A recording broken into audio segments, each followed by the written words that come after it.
welcome. It is Thursday, September 22nd, and today we're doing things a little bit in a slightly different order. We're going to open the meeting and then go into executive session for 10 to 15 minutes at the most, we suspect, and then we're going to go back into open meeting. So we'll have a first. What I want to start the meeting with is telling you some sad news. And asking for a moment of silence. Robert J. Bobby DiLoretto passed away yesterday on September 21st. He is the father of Robert DiLoretto, the Arlington High School dean, one of the Arlington High School deans. So if we could have a moment of silence, please.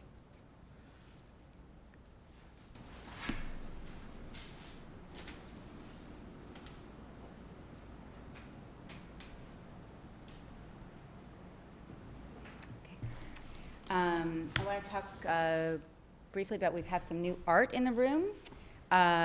We have, these are for grade levels 9 through 12. In this one, students use their personal stories to create graphic and visually dynamic autobiographical comics. They're pretty cool. They had to focus on creating interesting frames and storyboards that use 2-point and a 1-point perspective to create a sense of depth and space. Students had to be precise and use ideas of scale, size, and value to make sure each frame in their comic was consistent, clear, cohesive, and shared an interesting story about their identity. Back here, we have the human figure, which can be a challenging skill for high school students to wrap their minds around. It's easy to get caught on perfection and overlook the most important things, such as proportion and perspective.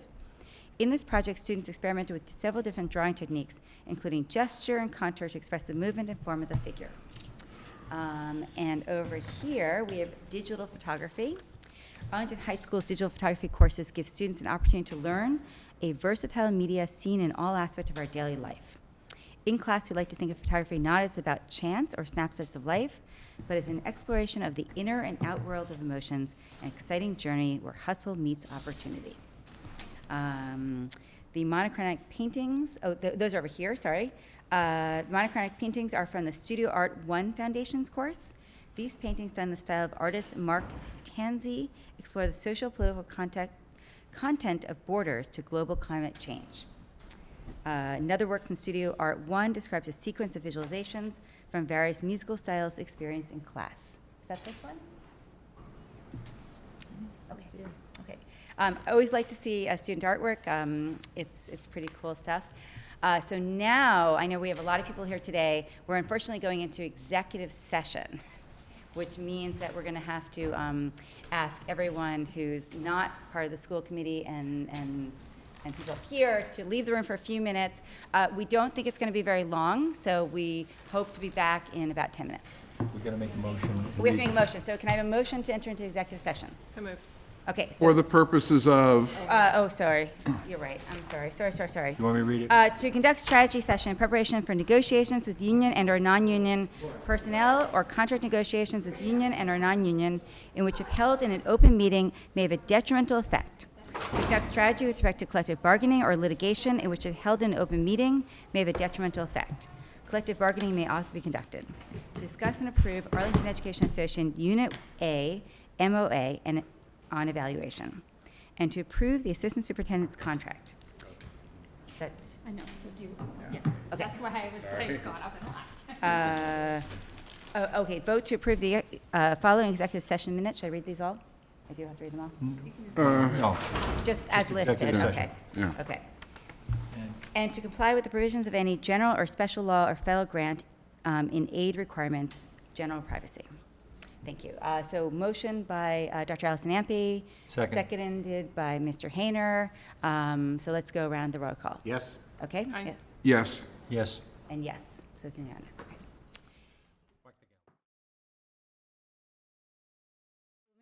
So welcome back. Actually, before we have a few motions that we need to bring forth that came from the executive session. But before I do that, I want to acknowledge that we are smaller than usual. Mr. Thielman had a work commitment, and Ms. Starks is still recovering from her wrist accident. I also want to welcome Julie Key, who's our Keys. I'm so sorry. Who's our AEA representative to the table, and And that's it. So we have a few motions to get through very quickly. It hopefully won't take very long. Mr. Hayner. Move to approve the Unit A memorandum of agreement. Second. Okay. Maybe Mr. Hayner, second by Mr. Schlickman, and we need to do a roll call. No, we don't. vote. This is okay? This is okay, we're in open Thanks. session. Okay. So all those in favor? Aye. Aye, and it's unanimous. Okay, second. Move to approve the Assistant Superintendent contract as amended and the stipend with it. Second. Okay, by Mr. Hayner, second by Mr. Schlickman. All those in favor? Aye. Aye. So that's unanimous. And the third motion. Move to approve all the executive session minutes and to release them to the public. Second. Okay, so move to approve all the executive session missions that are listed. As listed in the here, agenda. In the agenda, second by Mr. Schlickman. All those in favor? Aye. Aye. Aye. Okay, it's unanimous. Thank you. Okay, so next on our agenda is public participation. I saw a couple of things there.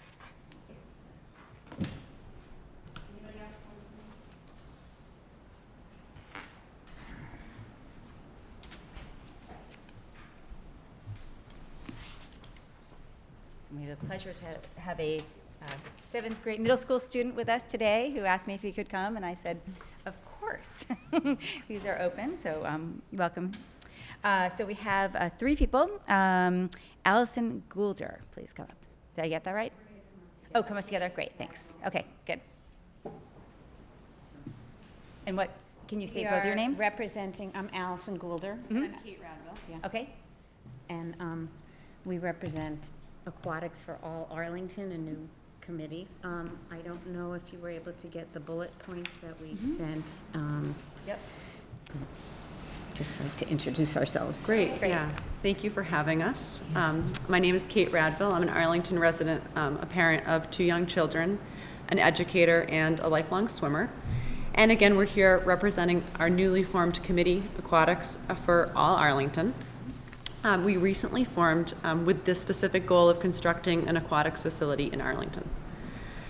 We're thrilled about the recently approved feasibility study for rebuilding Arlington High School. And we partially formed our committee because we feel this provides a really unique opportunity for the construction of a community pool. I'll turn over to Allison for some specifics as to that need. Hi, I'm Allison Goulder. I'm a retired teacher from the town of Belmont, and have taught swimming in various towns, from Boston to Lincoln Sudbury to here.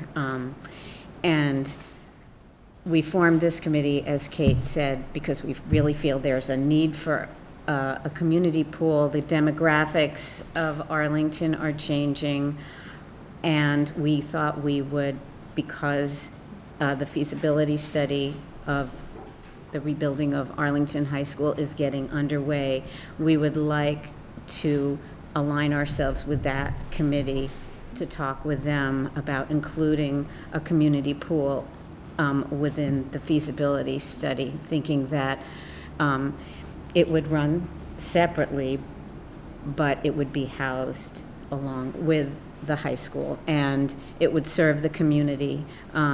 There's definitely a need for a new pool in Arlington. The Arlington Boys and Girls Club is so well utilized, but the demand drastically exceeds the capacity. And judging from our straw poll on Town Day, there's a significant interest in constructing a new pool. We just sort of casually polled people, what would you use a pool for? And the majority of people we polled said, we'd love a family swim, we'd love preschool lessons, we'd love senior aquatics. There are many, many ways we could use a pool, and it would it would pay for itself over the long run.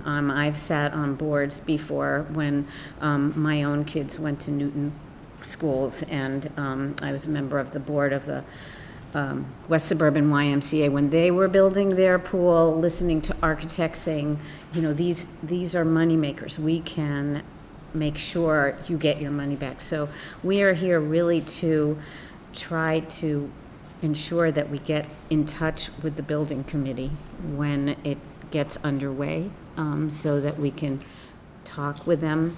The other thing is we think we could work very, very closely with Arlington Community Ed for them to offer things that are not offered in this community, like scuba diving. I mean, I myself had to get certified in Newton.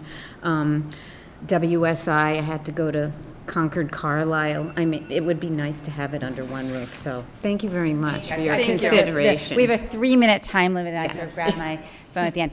Thank you very much. I encourage you to reach out to the building committee when it's fully formed, and if we get invited to the next stage. Thank you. Great. Thank Okay. you. Thank you very much. Okay, so next up is Kate Radville, or is that's you guys. So sorry about that. Brendan Sullivan.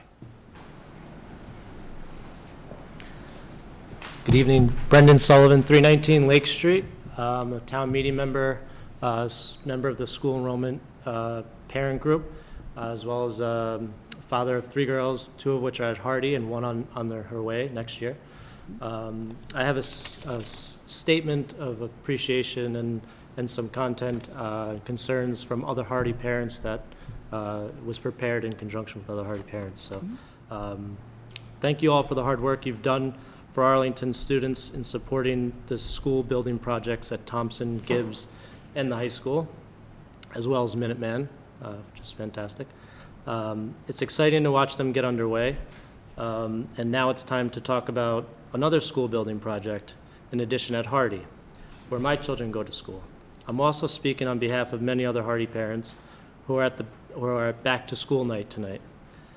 Currently, there are 454 students at Hardy. The building is at least 59 students over capacity. The administration has done a commendable job of creatively using every inch of space in the building this year. As you know, students are now eating on the stage of the cafetorium, and kindergartners have recess on the front lawn instead of on the playground half the time. The forecast indicates that Hardy will have about 500 children within 5 years, and that is without factoring in the impact of the proposed Mugar development. Kindergarten enrollment alone is at 191 for East Arlington. That's 34% of all kindergartners within 2 schools. Tonight's vote on the use of modulars at Hardy next year is an important first step.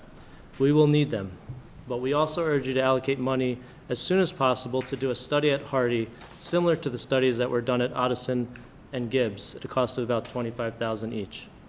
We need to know what is possible at Hardy and how much it will cost so we can determine whether it can fit into the town's capital plan. The special town meeting that's likely to occur in November presents an opportunity to vote to fund this study. The results of a design study are essential to support a vote to fund an addition at Hardy in this spring's town meeting. On this timeline, the addition should be able to open in fall 2018. Aside from the money the town will need to spend on additional modulars if we wait any longer, Hardy's outdoor space is so constrained that it's difficult to imagine managing construction safely with more than a couple of modulars on the premises.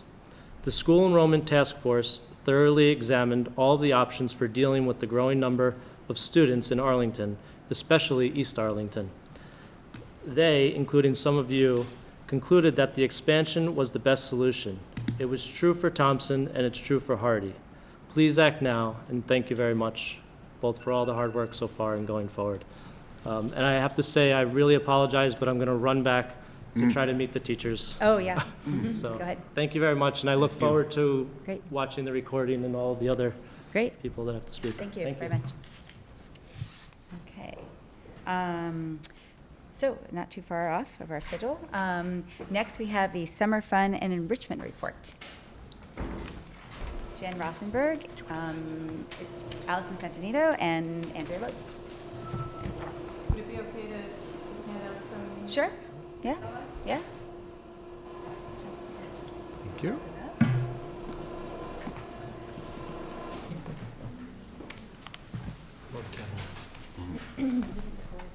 Yeah, I love them. So, great, thanks.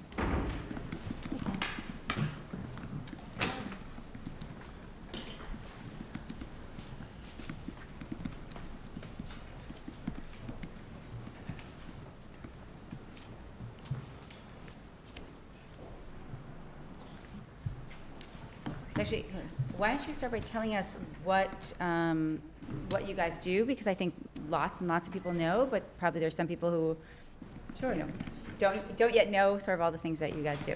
Well, I'll start by introducing myself. I'm Jen Rothenberg. I'm the new director for Arlington Community Education. I have 3 children in the school system, 2 here at the high school and 1 in the middle school. Andrea Loeb, who is our youth programs coordinator, and Allison Sansanito, who many of you know as the 610's history teacher, who also joined us this past summer as our director of the Summer Fun program. So I can start by giving just sort of a broad overview, as you suggested. Arlington Community Education serves the entire population of the town. We do a lot of adult programming. As you can see, we run classes 3 nights a week here at the high school, Tuesday, Wednesdays, and Thursdays. But we also run programming throughout the town 6 days a week in other facilities. We have formed a strong relationship with the Council on Aging and now offer 11 classes just this term for seniors during the day, including a senior discount. You'll see that on average in the last couple of years, we run about 165 adult classes per term. And our numbers just keep increasing. We have over 1,400 students who register each term, and in the last year, over 4,000 enrollments. So you can see that we have a lot of numbers there. Our adult classes, we offer 16 different categories. The majority of these classes happen right here in Arlington High School in our classrooms. You can see those are all images of the classrooms and the facilities here. I do want to just point out what an important facility this high school is to the entire community.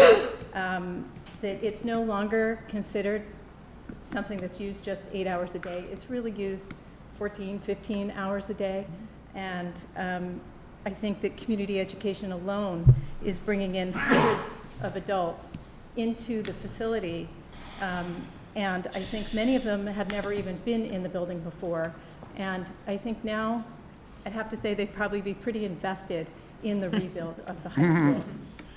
And I hope that community ed can be part of that conversation of the rebuild as we move forward as well.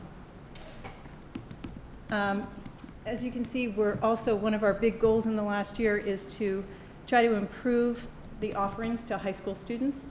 We've increased the number of driving education programs that we offer. We offer a lot of SAT prep and college admission classes. We've hired a lot of our high school teachers. They revamped the SAT prep classes and curriculum so that it aligns with the new SAT format. So we were able to offer that last spring in time for the new classes. Also, we have been, in addition to increasing our programming, we also hire a lot of the high school students to help us in the evenings during our adult programming. They work at the front desk greeting people, and they work in our culinary classes in the kitchen with our chef instructors. And you'll see just a few examples of what the community is saying about the adult programs. I think in general, everybody is really happy with the type of programming we do, but also with the quality of the instructors. And so we just are continuing to grow and be successful. So I'll hand it over to Andrea. Again, I'm Andrea Loeb, and I've been with Community Ed for about 16 months now. I have 2 kids in the system. We started at Thompson. We're part of that rebuild, so we were also at Bishop, Stratton, and Hardy. So, And Ottoson. And Ottoson. And so this job, I have found it very rewarding. It keeps me connected to the schools, but also, as Jen says, we're creating a product that people really, really like, and they want, and need too. The parent feedback has been overwhelmingly positive for all our courses, and we've seen a lot of growth with the youth programming. I'd attribute that to the fact that our reputation is strong. People like our classes, and also, of course, there are just many more students in town. I'll just run through the different programs that serve the kids in the town. Kids Zone is the elementary school program, after-school programming at each of the 7 schools. We try to offer typically 1 class per day per school in many disciplines. We also contract with GoLingo, which is a language outfit out of Newton, and we offer, starting in kindergarten, Spanish, Chinese, Italian, and French. There is also a Spanish language immersion after-school program at Brackett that serves 60 children.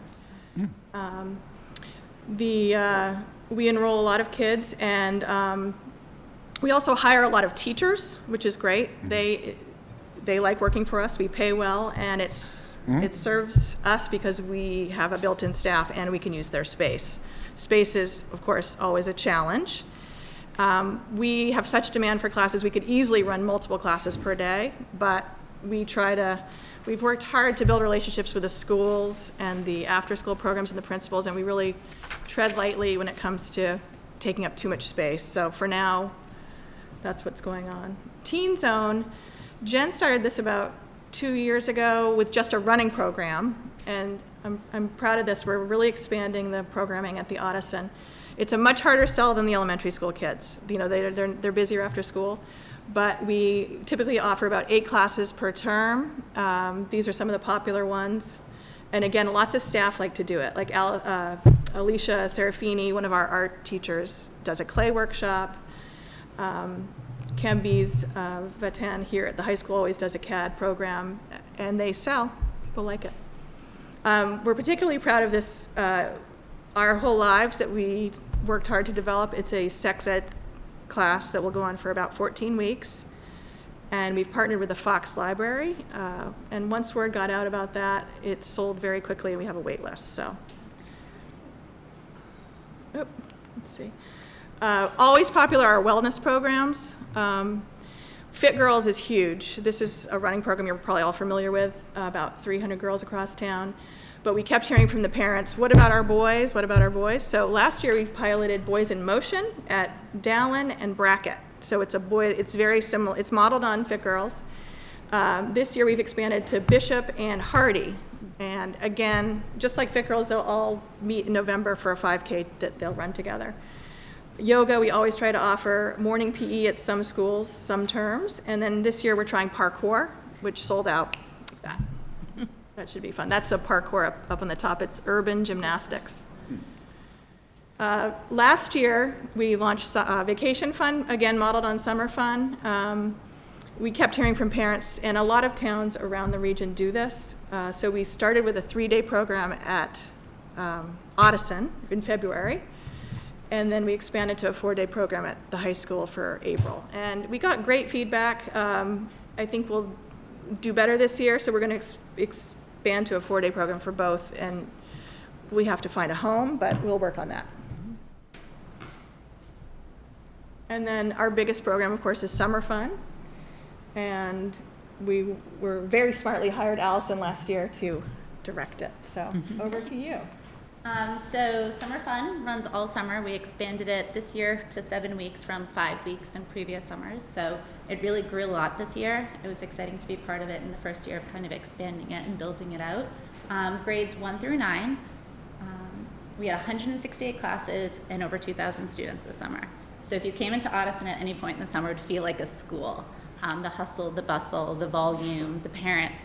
The heat. We were fortunate to have ACs this year. Thank you, Jen. And the teachers are very grateful for that. So, like I said, it feels like a summer school. Like it feels like the building is full and alive with teaching and students and learning. It's really exciting. 90% is taught by Arlington Public Schools staff, and I think that will continue to go up in the next few years. Already this school year, I've had 5 teachers just from Audison come to see me about proposals. So I think that people are excited to be part of it. The pay is good, and we've been really working to kind of recruit great teachers from the town to teach classes. The program is either full day, half day, and there's also an extended day component for families. Oops, sorry. So one of the new programs that we worked on this year is doing week-long field trip programs for middle schoolers. So part of the conversations that we had leading up to the summers, how to recruit and how to get the middle school kids more involved in summer programs in the town. So we were really excited about some of these programs. You can see the pictures of the kids up here. We had Brandy Whitney, who is one of our tech teachers at Audison, do a marine engineering field trip. She did 2 weeks of that. It was really successful. Kids had a great time. It was a great program. We did the Senate Immersion program at the Kennedy Institute, and those are the kids on the bottom right there. We did an Adventure Day Trippers course, which was sort of a new adventure each day. And then the one kind of cut off is volunteering with animals, where the kids went to the horse farms. They worked with the local police and talked about how animals are used for both therapeutic purposes and also how to care for animals in the community. And those were all just for middle school students.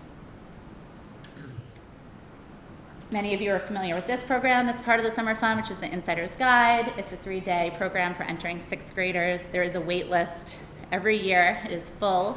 The community really enjoys it. It's a huge asset as a 6th grade teacher for students to have this opportunity to kind of get acquainted with Audison and the programs there. It's also led by Audison middle school teachers, and it's meant to be an introduction to middle school, both the academic component and the social and emotional component of being a middle schooler. And there were 200 students that were involved in this summer. Here are some highlights and some really cute pictures of the kids working this summer.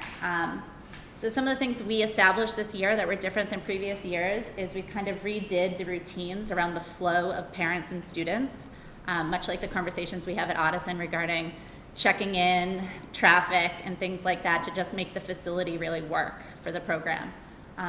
Also while being respectful to the teachers and the facilities that are there. We redesigned the lobby, the classroom layouts, the schedule to better kind of facilitate communication with parents. And I think a lot of the feedback we got was really good from parents about sort of the new things we set up. We also really worked hard with the staff at Audison, and we talked about that coming in here, how grateful with Cliff at Audison, with the administrative staff, to kind of partner with them to make sure the facilities and our program are kind of working collaboratively rather than sort of seemingly separate from each other. And they were awesome and extremely helpful all summer with both parents, students, staff. We also redesigned the teen intern program. I think our numbers are under the picture, but we had 38 teens that volunteered, many of them for over 50 hours. We had 2 paid teens that we hired for the summer who worked about 20 to 30 hours a week, each of them. We really worked hard to make the teens connected to the program this year, so we worked with them at the beginning, interest surveys. We had them pick the classes they wanted to help with so that they were sort of connecting with curriculum that they were interested in. And as a result, I think the program was really successful, and I think we'll get a lot of the teens coming back for next year. We had Pizza Fridays, that was under there. And t-shirts. And t-shirts too. Staff. Some of the goals for next year that we're excited about, one of them is expanding our STEM classes, both at the elementary level and with the Audison students. Increasing the field trip classes, that was a big success this year and a little bit of a risk to see how that would work out. We got really great feedback, so that's one of the focuses will be to kind of expand those offerings and increase the middle school classes as well. I think under the pictures it said to also, we're talking about movement in classes, that when kids come for 3 hours, we don't want them sitting and drawing for 3 hours straight, and thinking about how to include a movement requirement, increasing technology, and also kind of increasing the social, emotional, the friendship building component of some of the classes. And here are some quotes from the feedback we got from parents. I included some of these because they mentioned some teachers from Arlington Public Schools who are our staff members, like Andrew Scopa from the elementary school, who's fantastic, Mr. Orlando. So great feedback from parents and really great praise for the staff in the Arlington Public Schools also. And we should add that for all our youth programs, we offer scholarships, discounted tuition for free and reduced lunch students. Great, thanks. Questions, comments? Yes, Mr. Carton. So I have one comment. It's more a question comment. It's more for Diane, who's not here. But there was some talk last year about using the surplus from the community education fund for other purposes. there was some discomfort with that. But part of the problem is, I don't think there's a line item for a building use fee, which other community education groups have. So I think that's something we should explore, especially with an independent facilities department now being established. I think it makes sense going forward to look into doing that. Thanks. Mr. Hayner? I'd like to thank you for the program. When my son and daughter were getting married, my wife forced us all to do dancing lessons, so I no longer step on her feet, thanks to your dance program, the ballroom dancing. Thank you. Thank you. Yes, Dr. Allison I had two questions. The first was, I'm glad you brought up about the scholarships. I just wanted to know, do you have enough money to cover all the students who are in need? Yes. Yeah, we offer 50% off for free lunch and 30% for reduced. And we are starting to talk about increasing that to all of our programs. Some of the vendors, if we contract with a vendor, we aren't always able to offer scholarships, but we've included a line item on our registration fee for a scholarship fund, and we now are going to try to cover those classes too with that money. And is that amount of assistance enough? I mean, is there still a barrier, the additional 50%, is that still a barrier for low income? Or do you feel that that gives enough of a? In most cases, it does. It's once in a while, we will expand it and we'll talk to the principal, and there are special circumstances, and we definitely extend it. Okay, where we can. I'm just glad to hear that, because I know part of the problem with some of the achievement gap is that the children don't have as good enriching experiences, and this is a way of making up for it.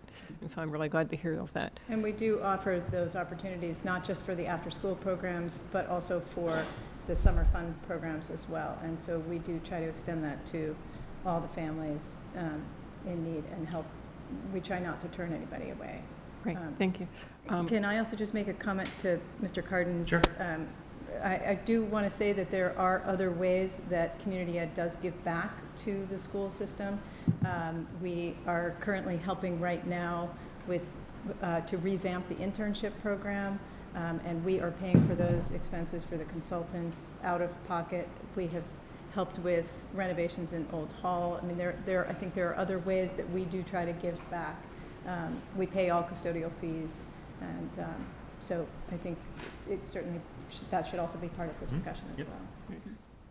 Great. Yes, Dr. Allison. Yeah, I had one other, I've heard from some parents that they wish that there were more classes offered on Tuesday at elementary schools for early enrollment. Is there anything that's providing a system barrier? Is there anything we could do to help you do that? It's funny, because I was just up at Brackett working with the principal to set the spaces, and the demand is greatest on Tuesday, and the spaces, of course, all the teachers are there, and we have our classes immediately after school.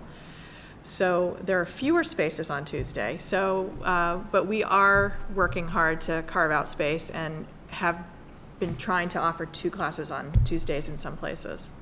So we could do a K2 class and a 3-5 class. But we're very aware that parents want to see more options for that day. Okay, thank you. Mr. Hayner. I just want to add to that, not only are the spaces being used, but you don't have the teachers because they're doing stuff at that time for the faculty and stuff. Exactly. So, Yeah. there is a need, but part It's of trickier. your infrastructure is not there. Well, we wind up using vendors for a lot of those classes, or teachers, if necessary, from other schools. But since the change with the early release on Tuesdays, Andrea has worked very hard to increase the programming on Tuesdays, and we would do as much as the space would allow us. So we'll keep working on that for sure. So I'd just like to say I've done many of these programs, and my kids have done many, and they've all been fabulous. And I took this wonderful photography course, just great experience. The feedback I hear most from the community are from seniors who would love to see more programming during the day. And I know for that issue, it's really about space, as it is a constraint for many things. And I know that we have many demands on our new high school building project, but I hope that in the discussion is maybe a possibility of having a community space that could be available for senior programming and other uses. But as I know, I mean, we have lots of demands, but let's just throw them all in and talk about them. Yeah. even if we ultimately can't obviously do all of them, but so throw that out there. Yeah, Thank you. Dr. Reddy? Well, first of all, I want to congratulate all three of these women. They've just done a terrific job, as well as Donna Idson, who's not here tonight. The creativity with the programming that has been offered to our students is just terrific, and it's growing. I can't even say which one's more successful, but the summer fun is just growing by leaps and bounds. And I've heard from parents how wonderful the programs were this summer. But it's all the programs, the after-school programs as well, the Go Lingo, everything is just terrific. And as Andrea said, one of our biggest challenges is space. And we're working, trying to be very collaborative in the school district and with our after-school providers, and trying to use the space very carefully. And as Jen was saying, you know, the community education, people have to understand, is the Arlington Public Schools. They are part of the Arlington Public Schools. And, you know, we have been trying to satisfy a broader range of educational needs in the community, and have been trying to do it very thoughtfully and growing, using monies that have been earned to expand programming. And to some extent, we're still doing that kind of expansion because, as they've stated, the need is tremendous. So that will be certainly part of the plan. They definitely contribute to a lot of needs that would go unmet. In fact, a couple of years ago, we did a brochure that went around, that was distributed around the entire community about the Arlington Public Schools. So I think our challenge in the summer, and it's not just this programming, but it's all the programming that goes on, is how to keep our buildings clean and get the scheduling done.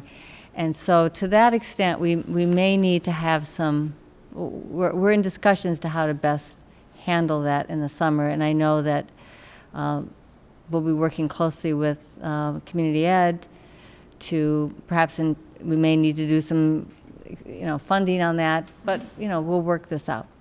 But I just want to commend them. It's terrific, and keep going. Thank you. Thank you.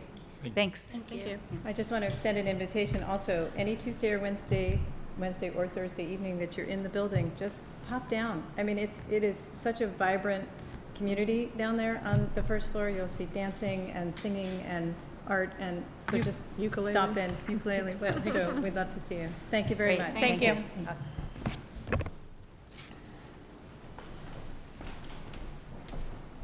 So I'd now like to welcome the Build Arlington's Future campaign, Mariah Terrell and Greg Christiana,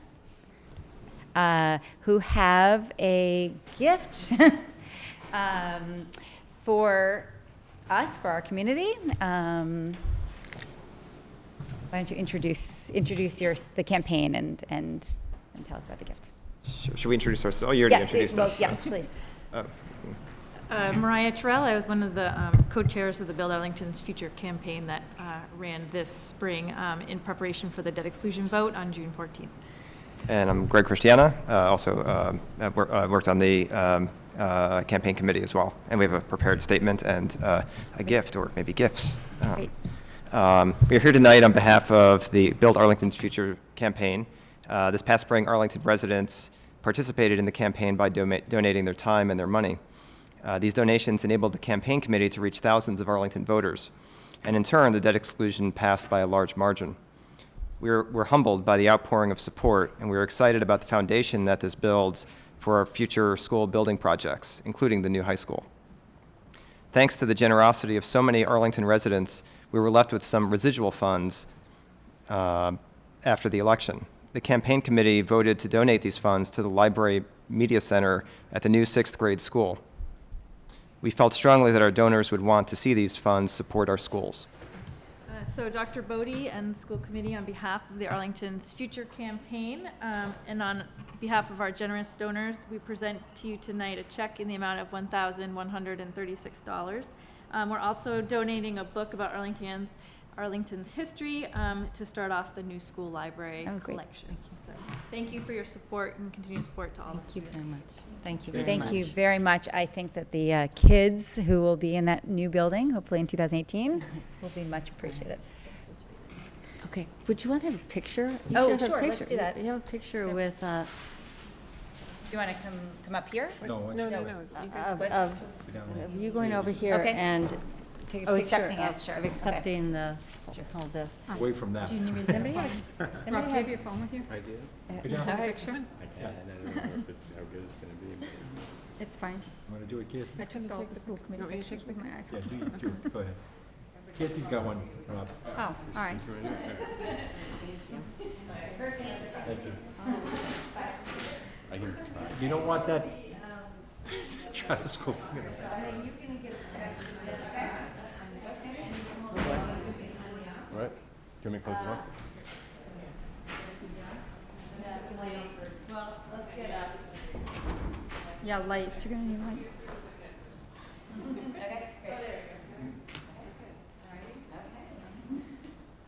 Pretend you're happy. Hold your pose.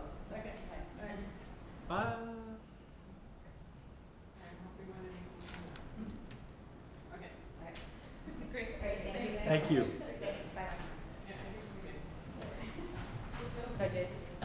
this for you? Is this for somebody else? This is for- I'll take Not for it. you, but I mean, is it, you will figure out where it goes? Yes, I'll put Okay. it, and it'll be Excellent. earmarked for the Gibbs Yeah, Library. that's awesome. It is awesome. We're probably gonna have to do more fundraising around that, actually, the library. Possibly. Okay. Okay, so, next, we have a presentation, wait, is that, no, we have, yes, we do, the presentation by Mr. Schlickman, member of our committee, on the question that's going to be in the ballot in November, Proposition 2, about charter schools. And so Mr. Schlickman has a slideshow for us as well. Okay, thank you very much. Basically, we'll first start with getting a little, Well, we should remind everyone of what we passed last spring. Yeah, on Pi Day, we passed a resolution opposing lifting the charter cap. Right. And one of the things that happens here is that, I don't know, it keeps bouncing out. Okay. The current charter school cap really isn't a cap, it's a plug. It's a plug in the drain. And what that plug in the drain really does is says that for most districts, including Arlington, we cannot lose more than 9% of our net school spending. And for the bottom 10% of the school districts in the state, they cannot lose more than 18% of their net school spending. And it's important to note that this cap is really a financial cap, not a number of kids, so that in theory, if the state decided to cut the cost to a school district in half and funded it under state funds, they'd be able to, mathematically double the amount of seats in charter schools. So it's really the impact on the district that is being capped under the law.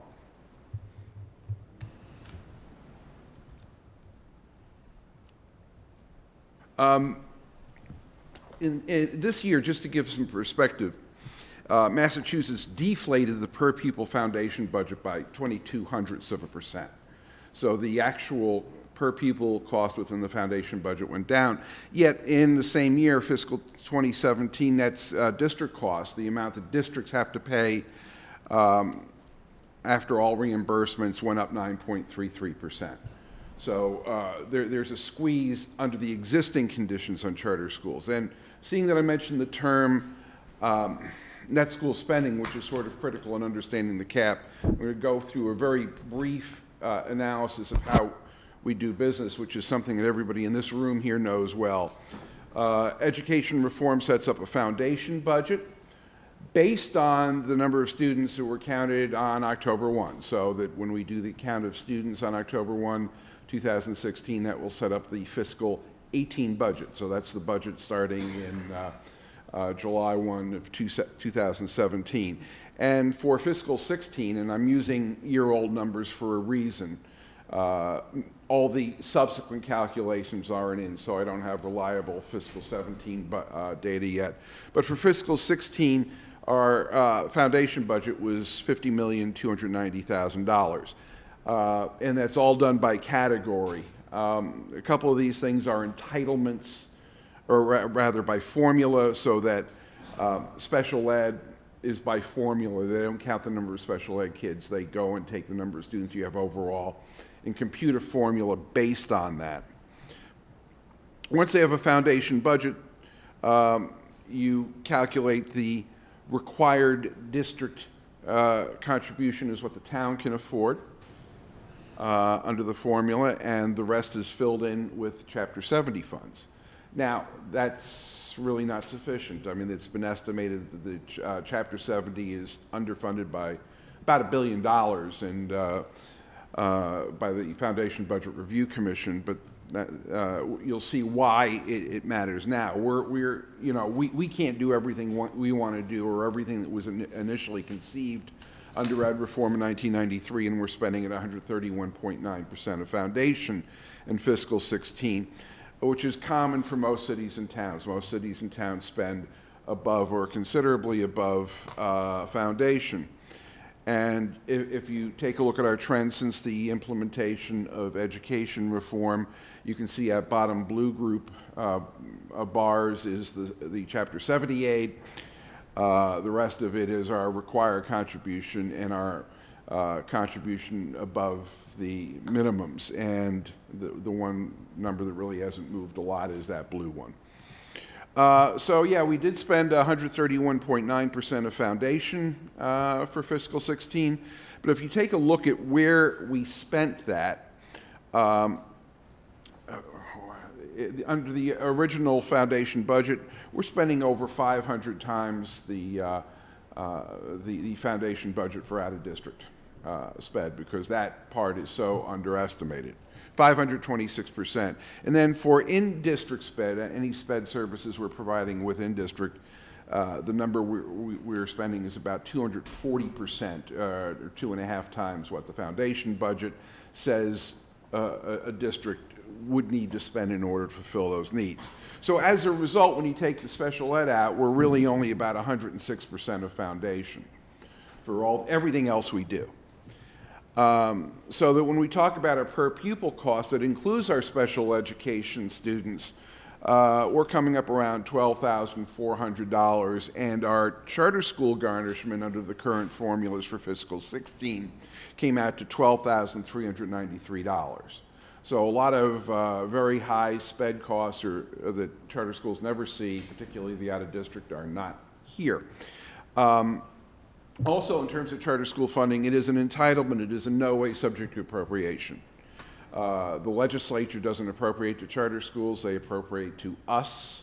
Sometimes they under-appropriate to us, and there's a formula by which they are entitled to their funding. So if town meeting isn't friendly in any given town, or a city council doesn't have the money, or caught between a rock and Prop 2.5, and the state aid is coming in low, none of that matters. The charter school funding is an entitlement subject to absolutely no review or appropriation anywhere.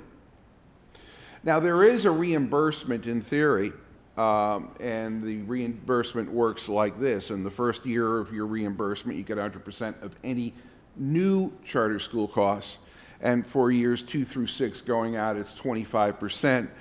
The charter school industry says, why are you complaining? You're getting 225% of the cost of the kid. When the kid goes to charter school, that's over 6 years when it's fully funded. In fiscal 16, it was funded at 63%.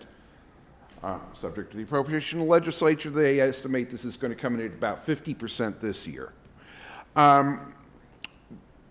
So this is how things look when you break things out in the foundation budget, setting up what's 106% of foundation for the various categories within the foundation budget. And you can see over to the right, the one bar that if you include in-district special ed sort of approaches that per pupil expenditures for English language learners.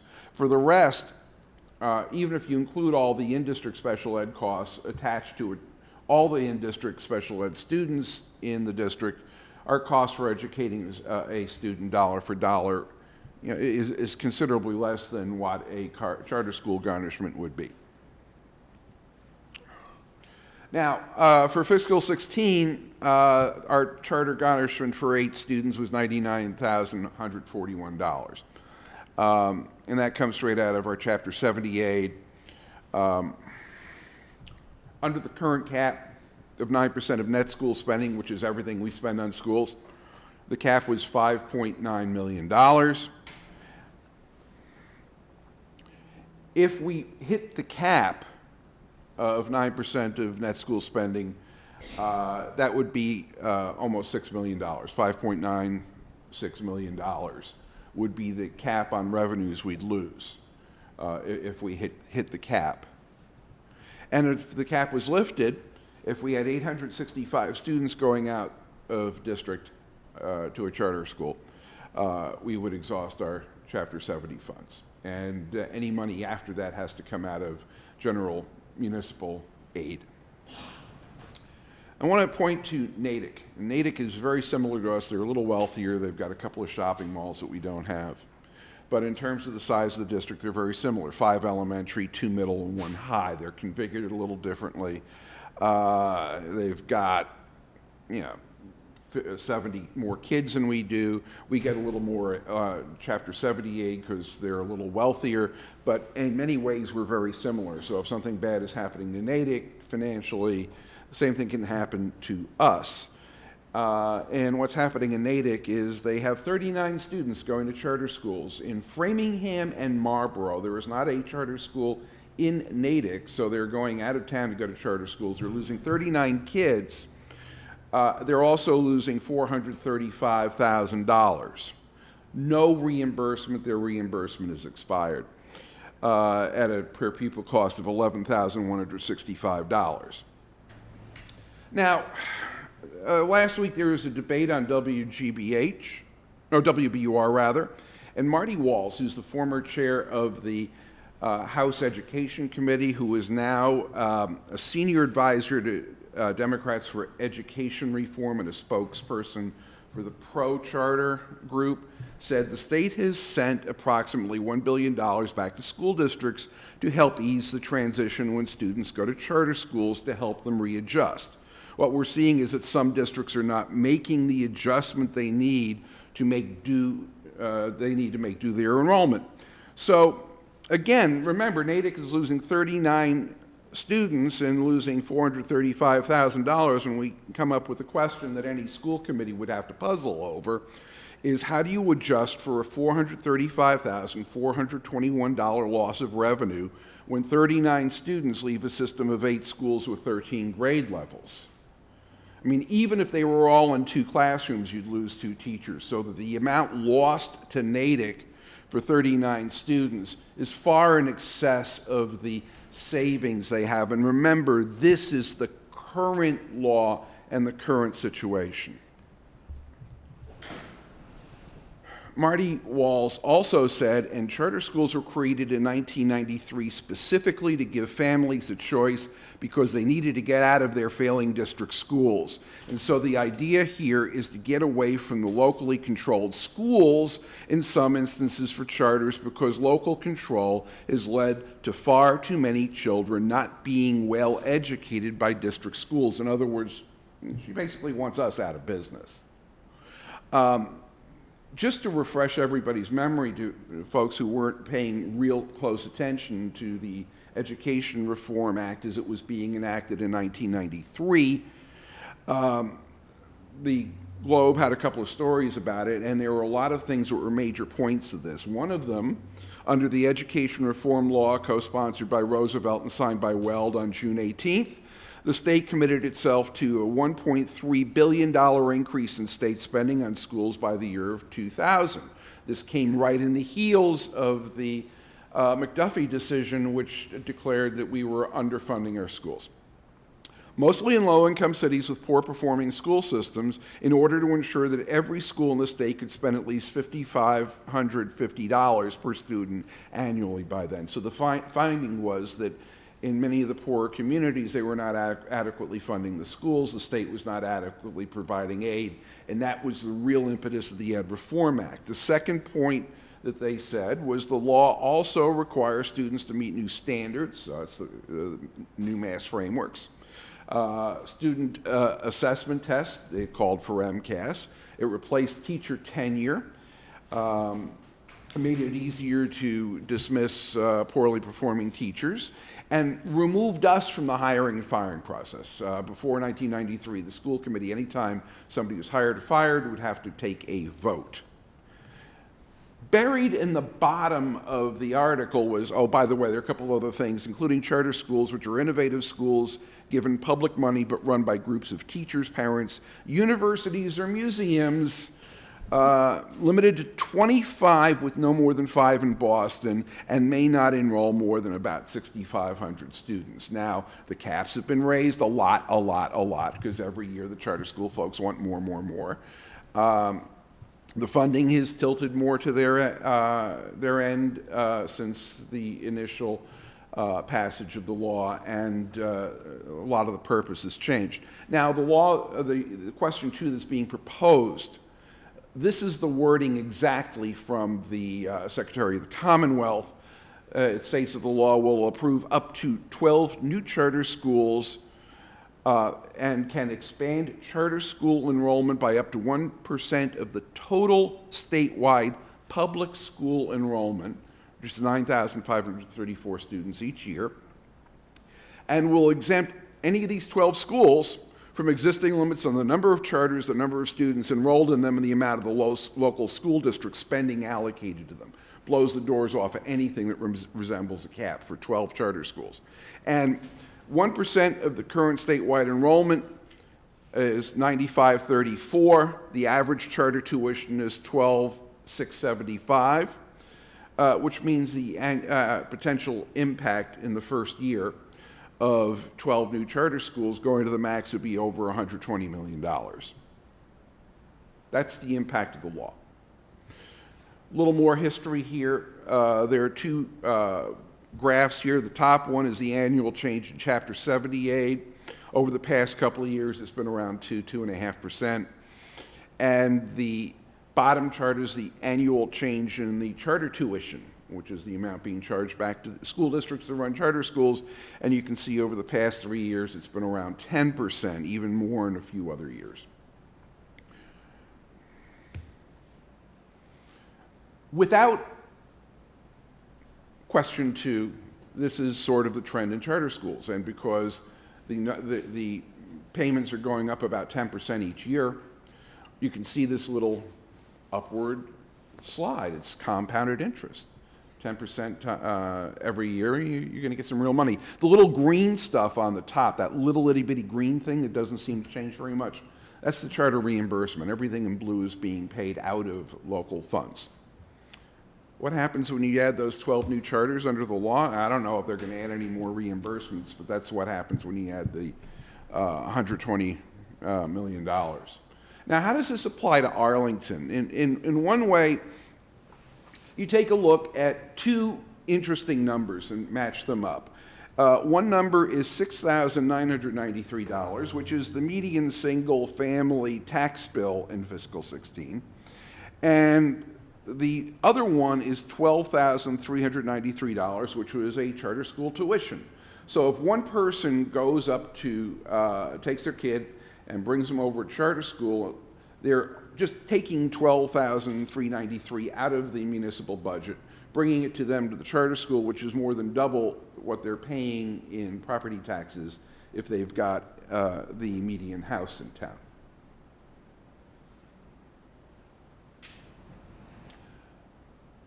One of the interesting things is under the McDuffie decision, they ruled about the constitutional obligation for schools.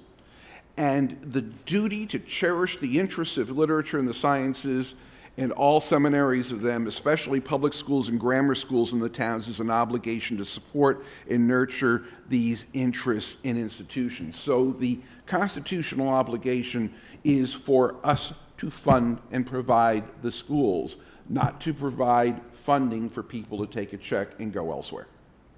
That is the constitutional obligation. And we take this kind of thing very seriously. In Arlington, when we go to town meeting, we're appropriating money for all sorts of little things, going down to $3,000, $1,700. you know that warrant's full of teeny tiny appropriations. But there's no appropriation for the people who are going after charter schools, no oversight. We have in Massachusetts a very strong tradition of setting a high standard for accountable local governance. That's what we do. We're here to represent the people of Arlington and the way they want their schools governed and how to spend their money. And we're accountable. If people don't like what we're doing, it's very easy for them to run or vote us out. If you have a complaint, we're all readily accessible. If you want to have a more direct say, you can be a town meeting member.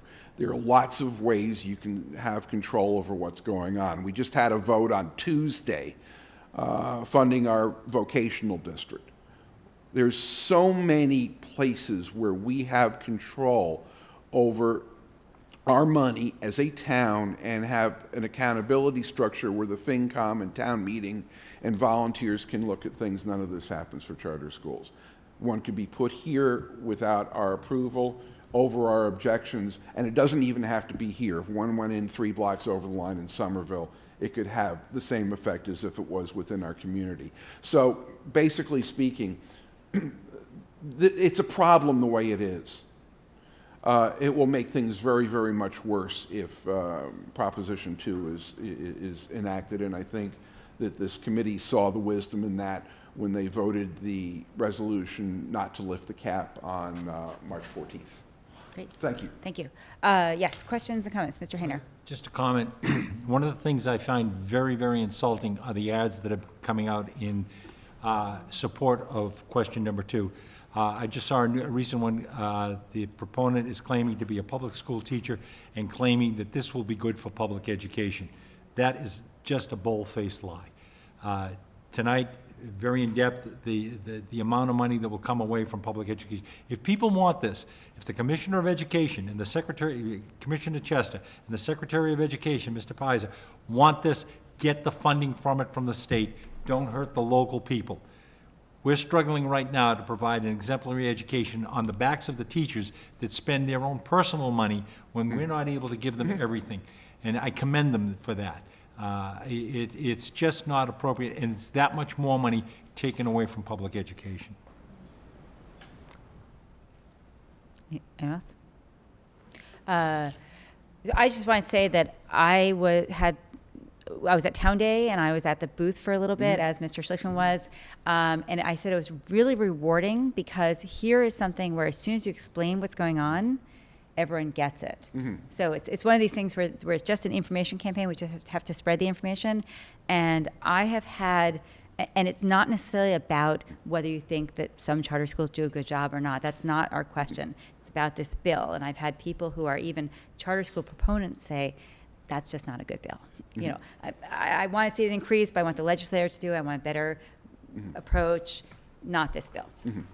It's too open-ended. There's no restrictions on it.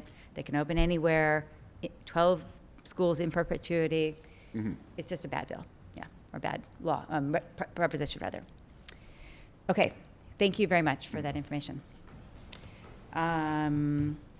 Okay, superintendent's report is next.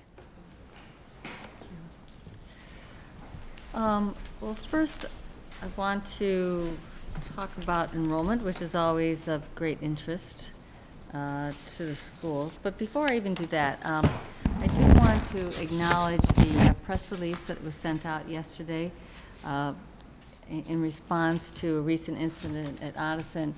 But tonight is not to restate the press release, but rather to talk a little bit about some of the work that is going on at Odison. In fact, we're very fortunate to have here Juliana Keys, who is an 8th grade social studies history teacher. But last year, and actually this has been going on for a while in terms of having advisory programs and putting efforts toward creating a very positive culture at Odison. And certainly work was done last spring in response to the graffiti incident in March, but over the summer, looking at different kinds of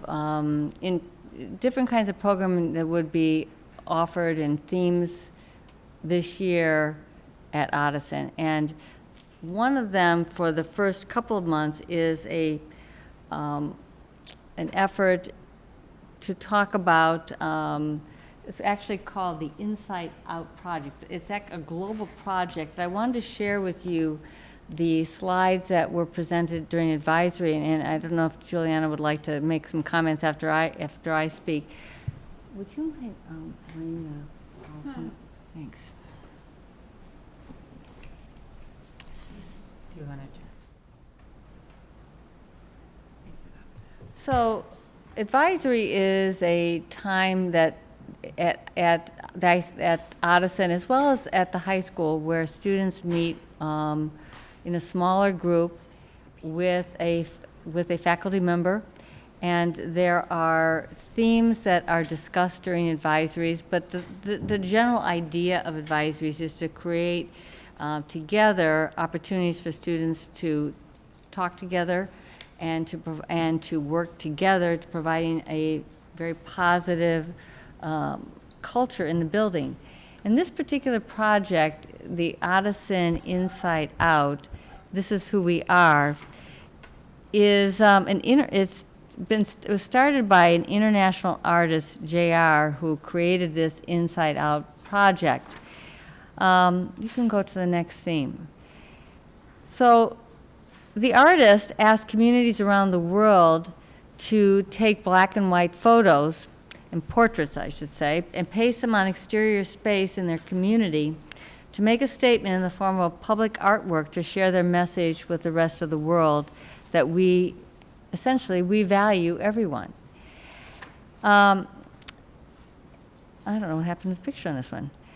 So what the teachers at Addison and the administration are asking students if they would like to stand up for whether they care about all of the people in their community, and whether they want to participate in this global art project and together turn the world inside out, as they would say.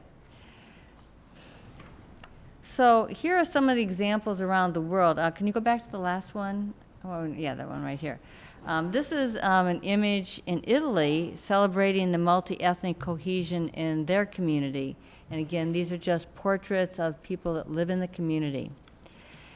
In Lakota tribe in North Dakota, they have been putting the faces on the teepees to the messages, we still exist and we are valuable.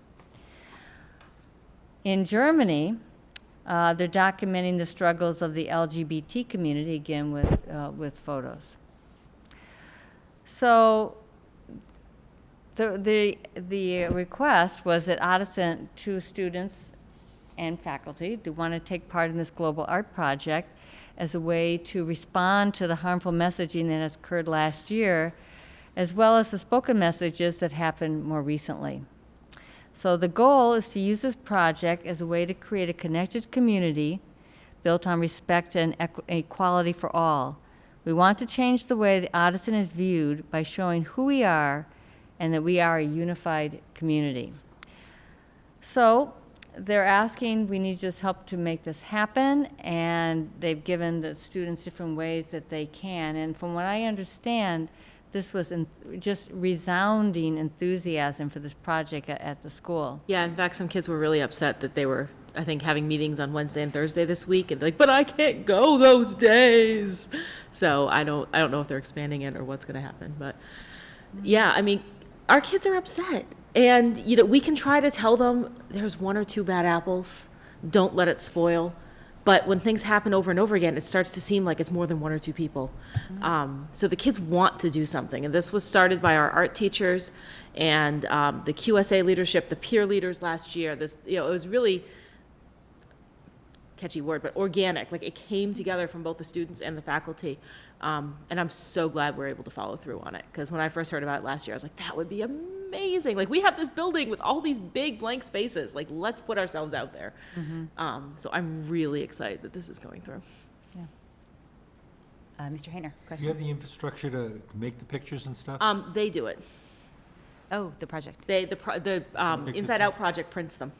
So you take the black and white picture, you send it to them, and they And send they it print back? the large-scale pictures, and they go up on the wall with paste or flour and water paste. Awesome.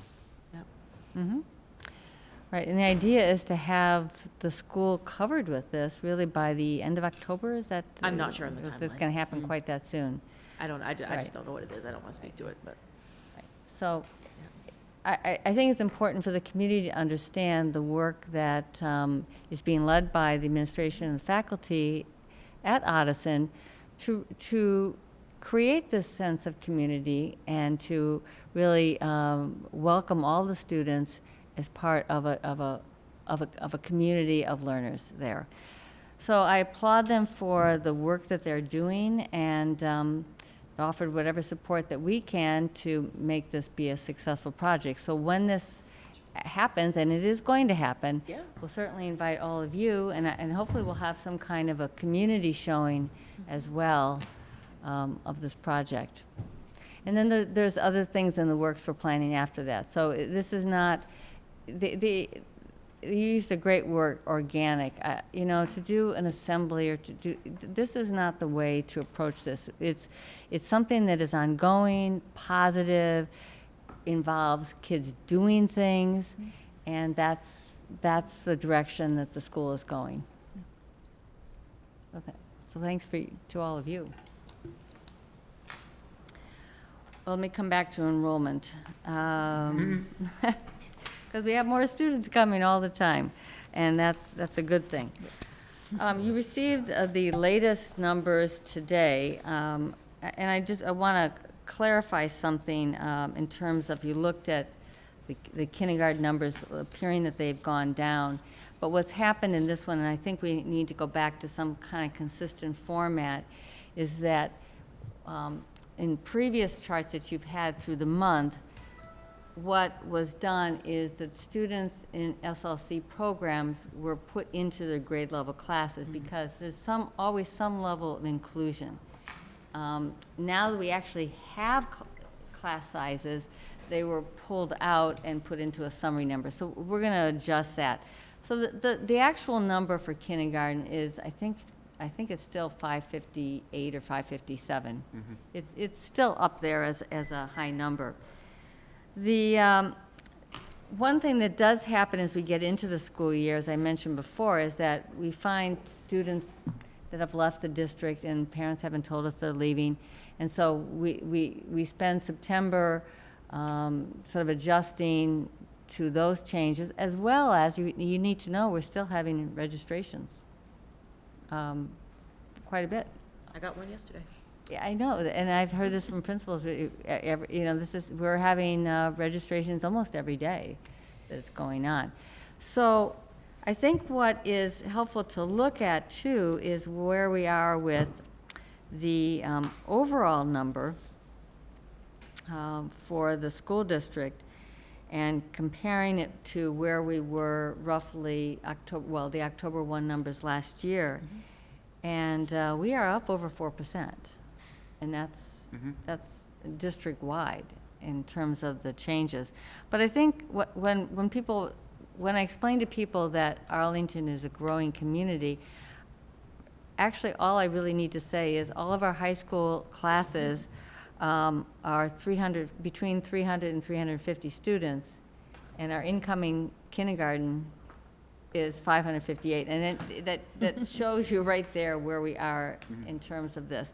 Now, granted, our elementary classes are not quite that high. We're still in the high 400s for those classes. Back earlier this month, I sent to you the updated McKibben numbers. We had asked Dr. McKibben if he would redo his forecast using August numbers. He will do this again once we get the certified October 1 numbers, but that won't happen until late November, because there's a process that you have to go through with the Department of Education. But the School Enrollment Task Force wanted to know where we stood with enrollment, because they're going to be meeting on October 5th to take up the question of whether it makes sense to have a 6-room addition at Thompson. And of course, there's a warrant article on the October 19th special town meeting to appropriate that. But, you know, the town meeting very much wants to hear what the school enrollment task force will say about that. When you look at those numbers in the forecast going forward, I think that, you know, you can look at it school by school, but what we're going to still see is a continuous trend increasing in all of our schools. But if you can delve into the school by school, what you can also see at Thompson is that school has increased, and it's going to be up in the 500s as a school population.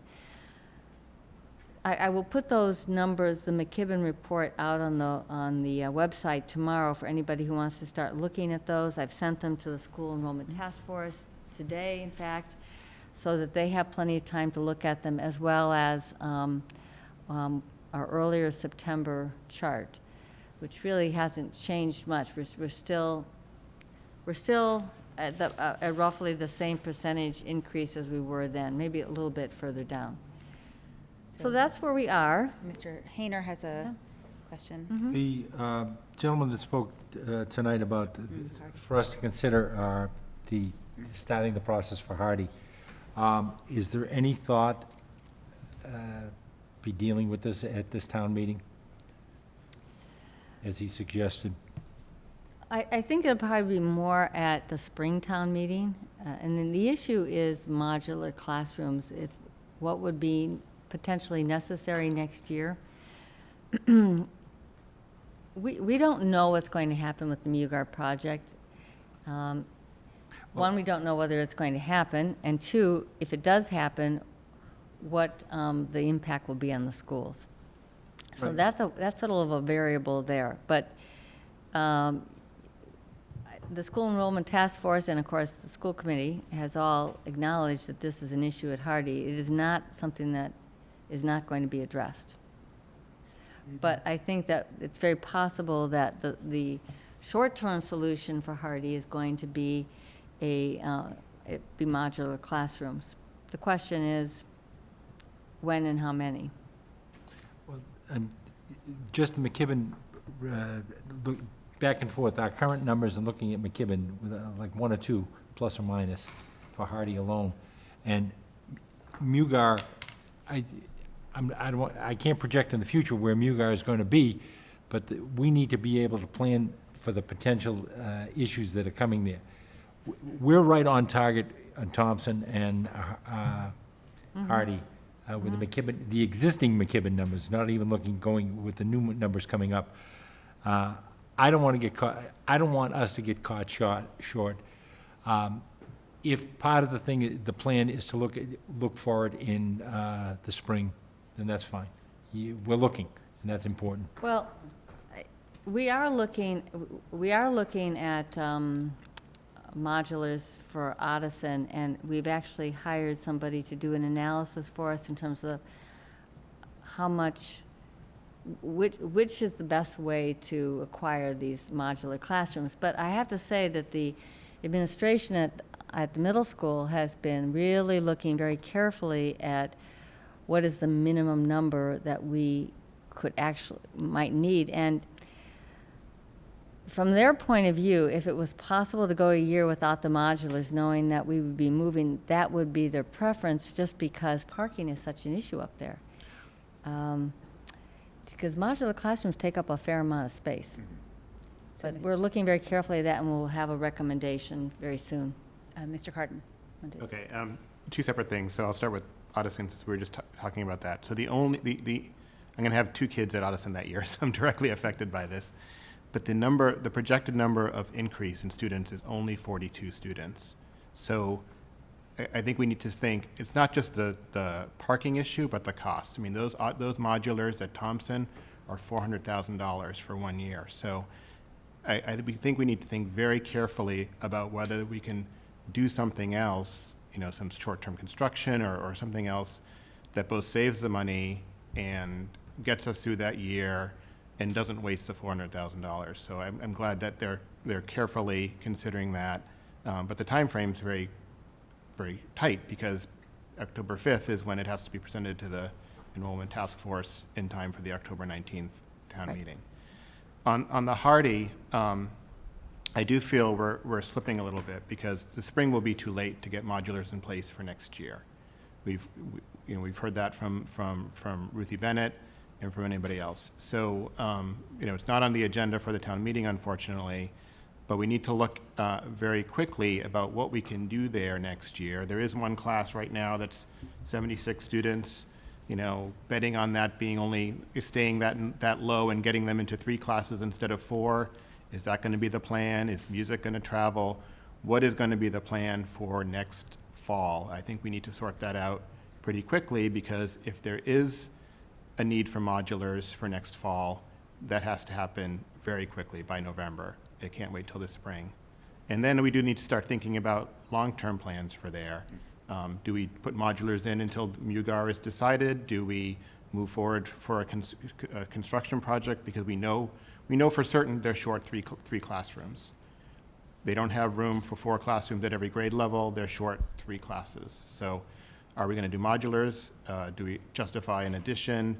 Do we let the enrollment task force debate that as we did last year? Or do we as a school department come up with a plan that we then present to the enrollment task force? So those are things I know we have a lot going on with so many different building projects, and it's hard to keep everything up in the air, especially with our CFO out. But I do feel for Hardy, we don't want to drop the ball as people accuse us of doing so with Thompson. Well, I don't disagree at all. In fact, there is a plan that's developing potentially. Some of it's contingent on what happens with Thompson as well. So I just want to assure you that discussions have been going on about this. And you're correct. We'd have to, a decision could be made, but we could work out something if we did need it, if that was one of them. That's not the only plan being discussed, is having modulars there. But it would not be out of the question. As I said, we've hired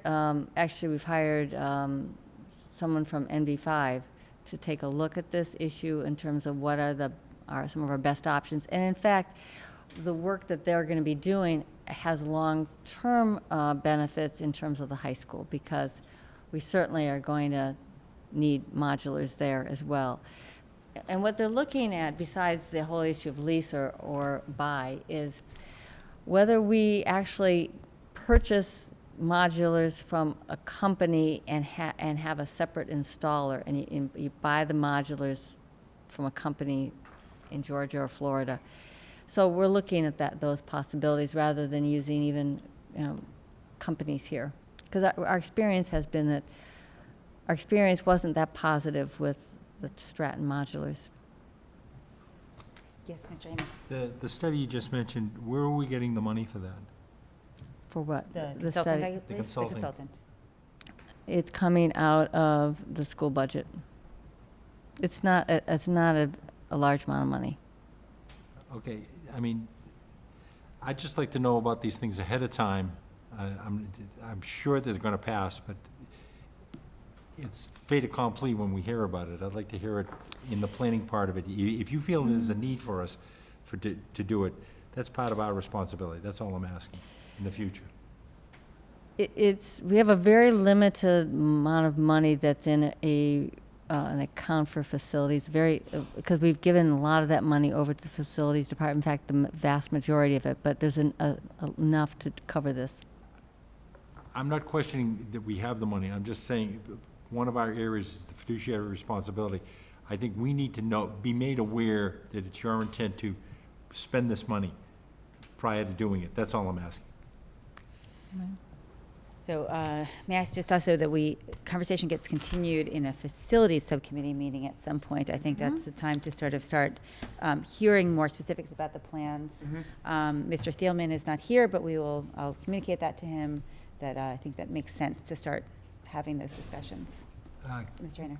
Dr. Bodie, do you have a planned presentation for the enrollment task force? Do you plan on doing a presentation for them? Or are we just going to look at the numbers? No, I sent the numbers. I'm going to do a presentation not unlike we've done before, just talking. would you just send it to us, at least, the enrollment task force, at least prior to that, just so we're on board with you and supporting you? Day or so ahead, that's all. Thank you. Okay, I have more. Yeah, no, good. I assumed. All right.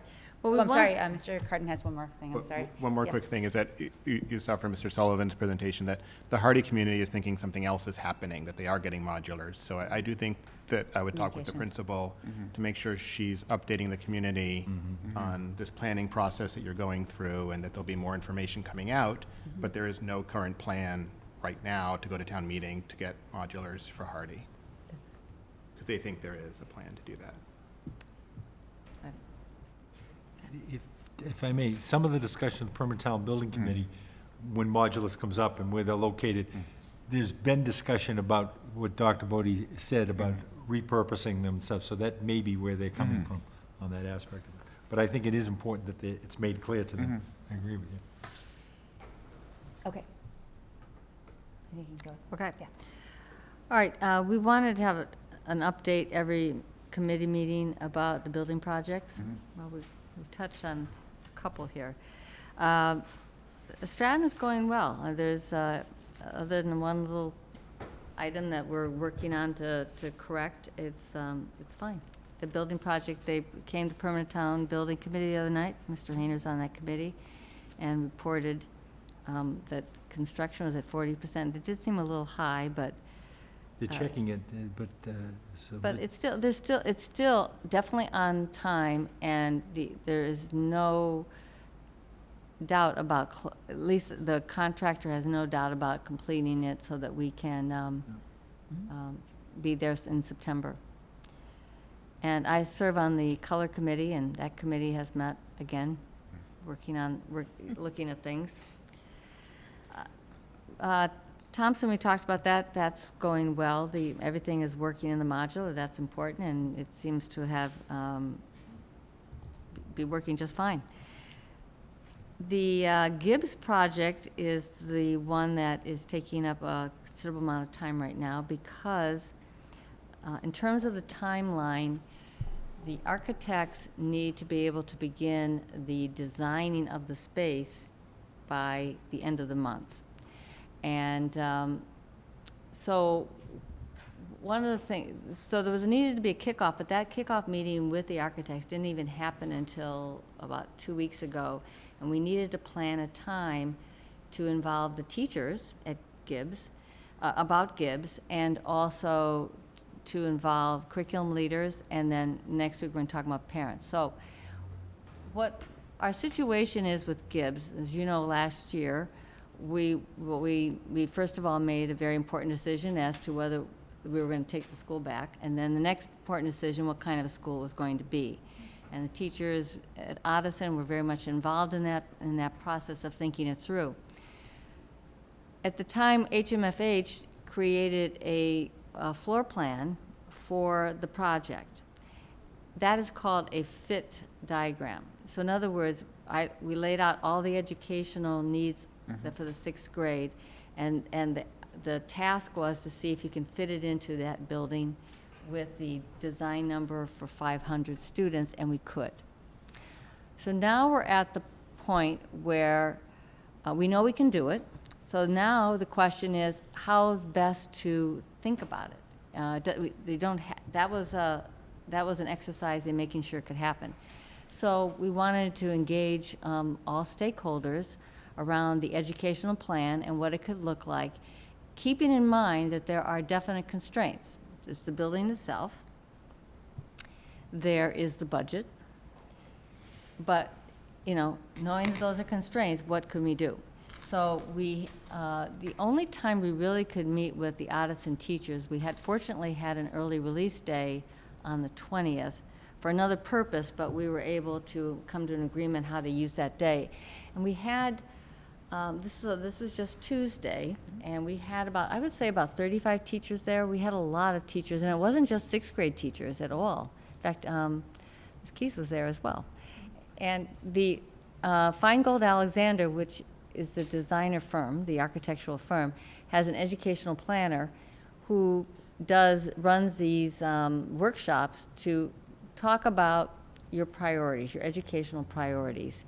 And that's what the teachers engaged in for 3 hours on Tuesday afternoon. And I don't know, would you like to talk a little bit about this? I thought it was really productive. I think collaboration was one of the big ones, both for staff, but also for students, spaces where students can collaborate, spaces for student work to be displayed, and sort of flexibility and open space and light and outdoor space, and some really sensible ideas that I think can easily be incorporated in some pipe dreams, like parking on the roof. Yeah, make some maker spaces and flow, and then there was issues around clusters, whether we maintain it, whether the idea of cluster expands. I think one of the terms we started using was neighborhoods.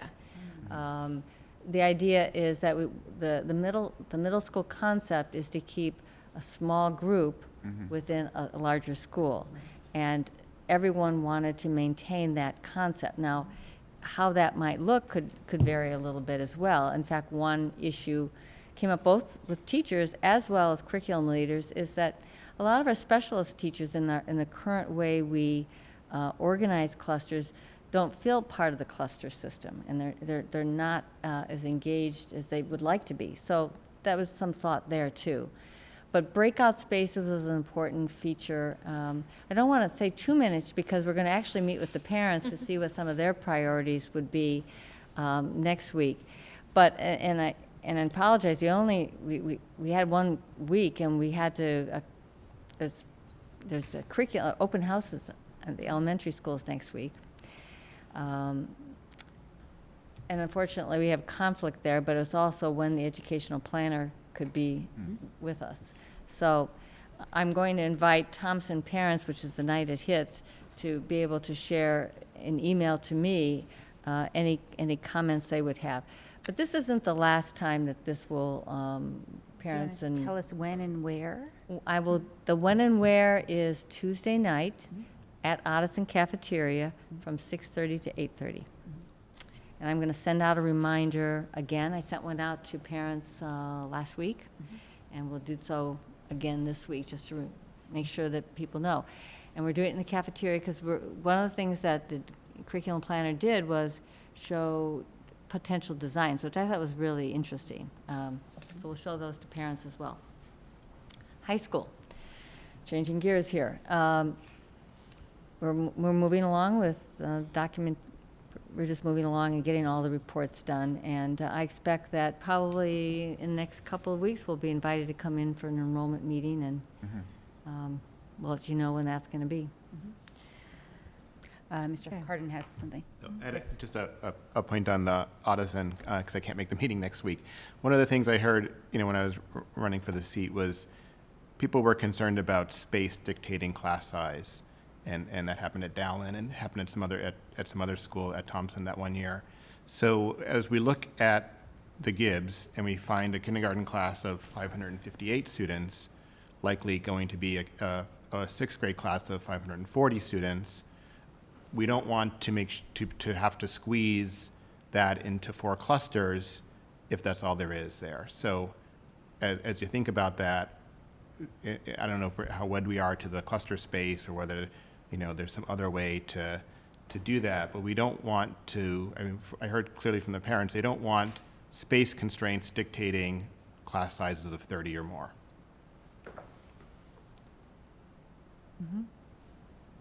I think the teachers feel the same way. I said that same thing to Dr. Bodie last week. Actually, it's like 5 clusters. Actually, I have a question about the Odison, about the Gibbs rather.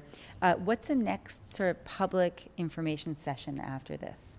So there's an information session with the teachers and then with the parents, and then do we have another session whereby those ideas are incorporated and sort of designs are presented? Yes, but I don't know when that's going to be yet. Okay. We're meeting on the 28th as the working group, and I'll have a better idea after that how much time it takes them to put designs together. And usually the process is to present these for feedback. Mm-hmm. Rob, I have a couple other things, but Rob, did you want getting a glass, a And- sip of water. Would you mind talking about the MPD conference? Sure, so I wanted to remind everyone about the MPDE Building Bridges Conference, which is scheduled for Friday, October 7th in Randolph at Lombardo's Event Center. The focus is on diversity in public school education.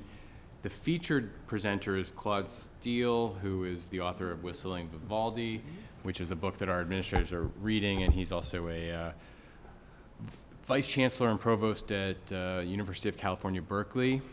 And we're also going to have many other panelists, including John Safier from Research for Better Teaching, and he will be part of doing the lunch presentation, and there'll be panels with various presenters, including Dr. Bodie, including President of the Massachusetts Teachers Association, and several other notable people from DESE and other notable people to talk about diversity in education in public schools in Massachusetts.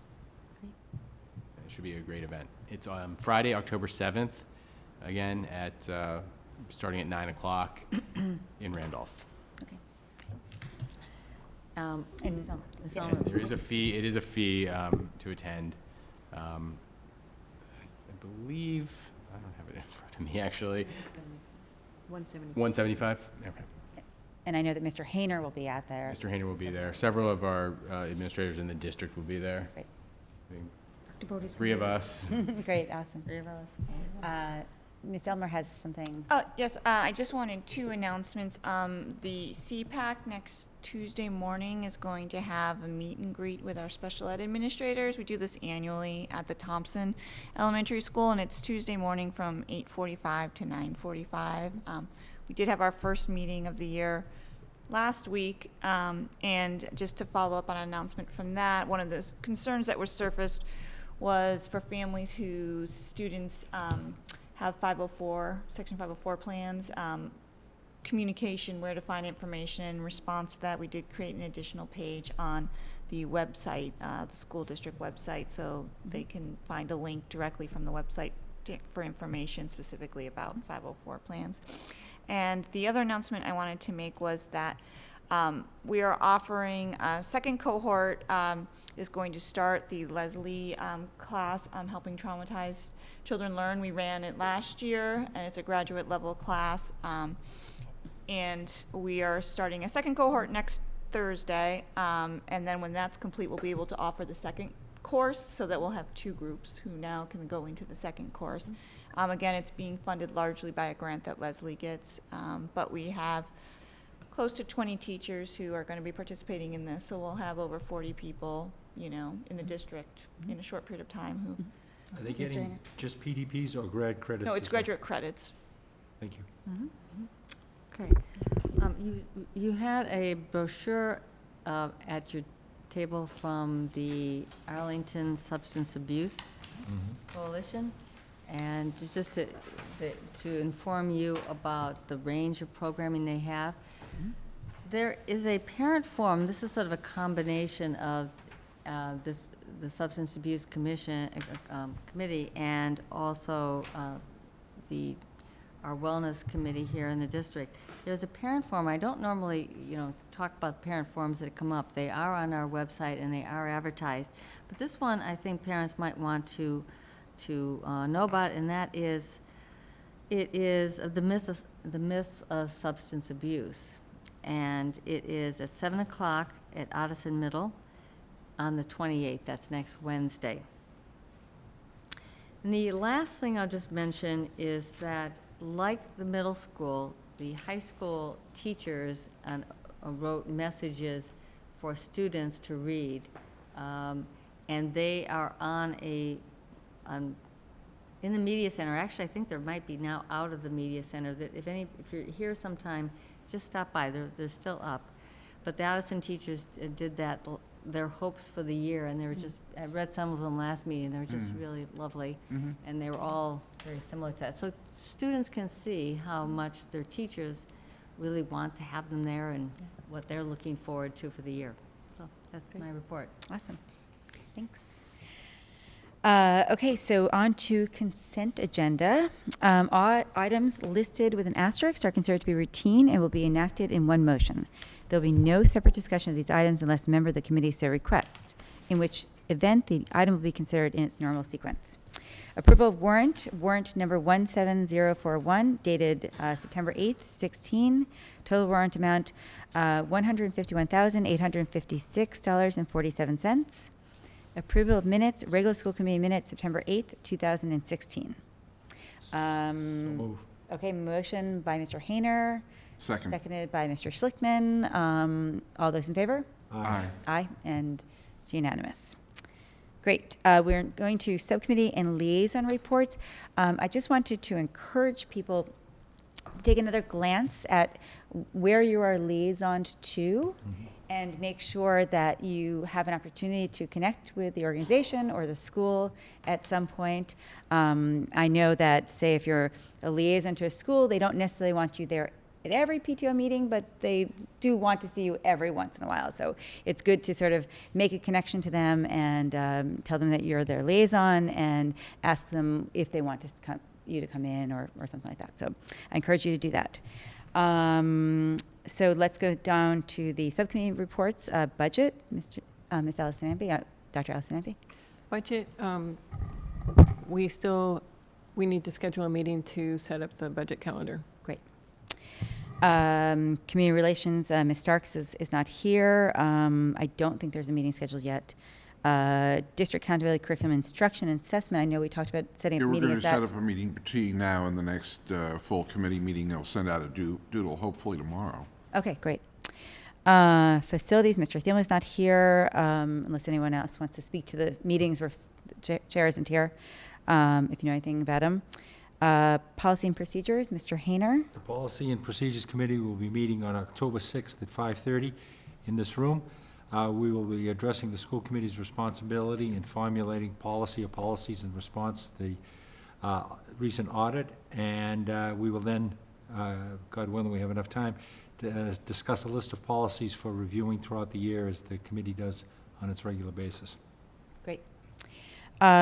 School enrollment task force. So, no, I'm jumping ahead. Sorry about that. No, that's right. School enrollment task force. Does anyone want to speak to what's happening? We know that there's an upcoming meeting and leading to the town meeting vote. Warrant committee. Everybody get paid. Great. Are there any liaison reports, Mr. Hayner? I have a couple. Yeah. Permanent Town Building Committee, Dr. Bodie already addressed that it's very excited about the idea, and the Stratton is not only going well, but it's on time, and that final date looks very promising. OPEC, that's the Audison PTO, is meeting tomorrow morning at 8:30. Yes. Yes. Their first meeting. That's a good point. Right. Yeah, to meet with Eileen Woods Right, as the first meeting with her. Yes, Right. that was great.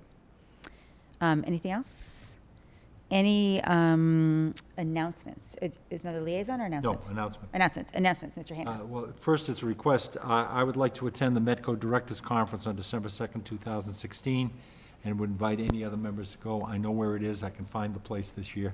I won't get lost like I have in the past.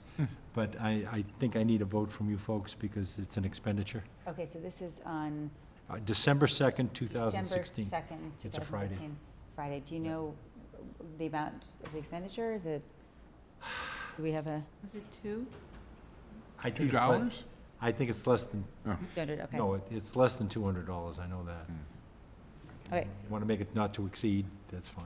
Okay. Or just allow me to attend. Okay, well, do we have a motion? Motion to authorize Mr. Hayner to attend and to pay the conference fee. Okay, so motion by Mr. Sexton, second by Dr. Allison Ampe. All those in favor? Aye.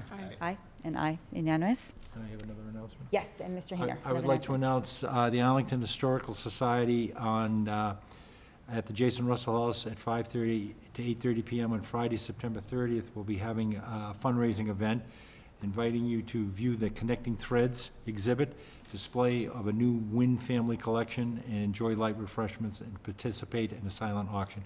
This is to raise money. They're in the process of refurbishing the Jason Russell House. Oh, right. And their website is arlingtonhistorical.org. Thank you. Any other announcements? I just wanted to, we've alluded to this already, but on Tuesday, there was a vote on the building project at Minuteman, which was successful. So Arlington, back in June, voted to allocate the money if the building went through. And this was sort of the final vote, final step in that process to ensure that the building will go through. So we're excited. Without being a naysayer, there may be a glitch in it because Belmont did not pass it. Nope. No, the glitch is, we'll find out. All right. Well, Belmont is going to do their own thing, but that, from what I understand, that's the final vote for the building to go through. Yes, you're right. Okay, any future agenda item requests? Nope. Okay.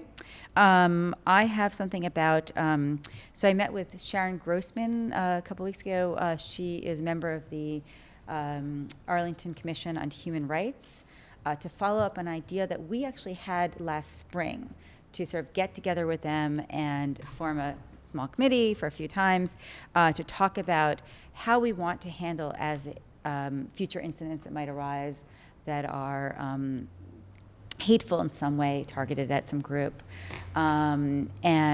She talked to her members. There are potentially up to 4 people who are interested in that. She thinks it should be smaller. And so the idea is to sort of brainstorm about ideas of how we as a community, maybe reaching out to the parent community, want to respond in the future if there's more hateful incidents. Yeah, Dr. Ellison. I'm just trying to understand the parameters of the incidents. Is this only by students? Is this involving the schools? Is this community? Yeah, no, that's a good point. So here's what I understand. I understand that the Arlington Human Rights Commission is looking in general to reach out to the community to get ideas. So there was a meeting this summer to brainstorm about different ideas of how the whole community wants to handle it. Actually, out of that summer meeting, there was a specific sort of complaint that there was a desire for parents to be more involved. So if an incident happens at school and kids are doing something, that seems great, but parents also want to do something. And so the idea is, let's just get together and come up with maybe some ideas of how, before an incident were to happen in the future, of how we might want to respond. So I think that sounds good. I'm still trying to understand. This is incidents that happen at the school level. Yeah, at the school. I'm sorry. Yeah. So they're interested in getting insight into things that happen in general. There have been incidents that happen that have nothing to do with the schools, but this would be focusing only on, if we have a future incident at the school, at any of our schools. Okay. How would we as a school community want to respond to those incidents? Yes, Mr. Hayner.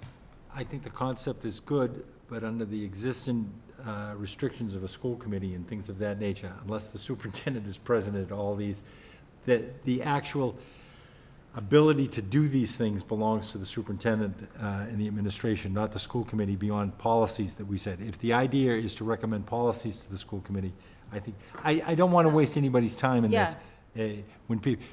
If you remember, we were I don't want to use the word hamstring, but we were limited to information and knowledge to make judgments and stuff. The concept is great, and I support it. I just want people to be aware there are real strong limitations on. I don't actually agree, because last year the Audison teachers said we want to respond, and organically came together and came up with some ideas. So is there a way for the community to do that as well? I don't think this is necessarily something led by the school committee. I think the Arlington Human Rights Committee could be very involved, but they were interested in meeting with us as well to brainstorm ideas. Would you like to set a? So I was wondering if anybody is interested in being on such a committee. Everybody runs. No. Okay. I will if no one else. Okay. Well, if you get 2 or 3 more people, I will step back. I'm interested. A brainstorming session. I'm happy to go to a brainstorming session. Okay. I don't think it requires a committee and a process. Yeah. Okay. Maybe a couple of meetings. Couple of meetings where anybody can show up if they want. Mm-hmm. I'll bring that back to the Human Rights Commission and see. Good idea. And then potentially set of dates. Does it Yes. have to be? Do we have to appoint people, or can we just I think that's a go? process that they were going through with their members, because they have such a big Right, group. but we us- ourselves don't have to, because we're a smaller group, yeah. maybe we just leave it open. Yeah, because my problem is my interest and my bandwidth are Yeah. completely opposite, so. Yeah. you I know, like that. Okay, I all like right, that. I will just communicate that we would like to keep it, we're definitely interested, but Fine. we're not gonna appoint someone, but At this time. But at this point, if there's a meeting set, we will announce it and we can go. Okay. Yeah, okay. Great. You ready for the big one? Thank you. The big one, the adjournment? So we're not too far off of the timing. So, yeah. Do I have to read this again, right? No. No. Just No, this is fine. a motion. So motion to adjourn. so move. By Mr. Second. Hayner, seconded by Mr. Schlichtman. All those in favor? Aye. Aye. Aye. Whack the- Unanimous.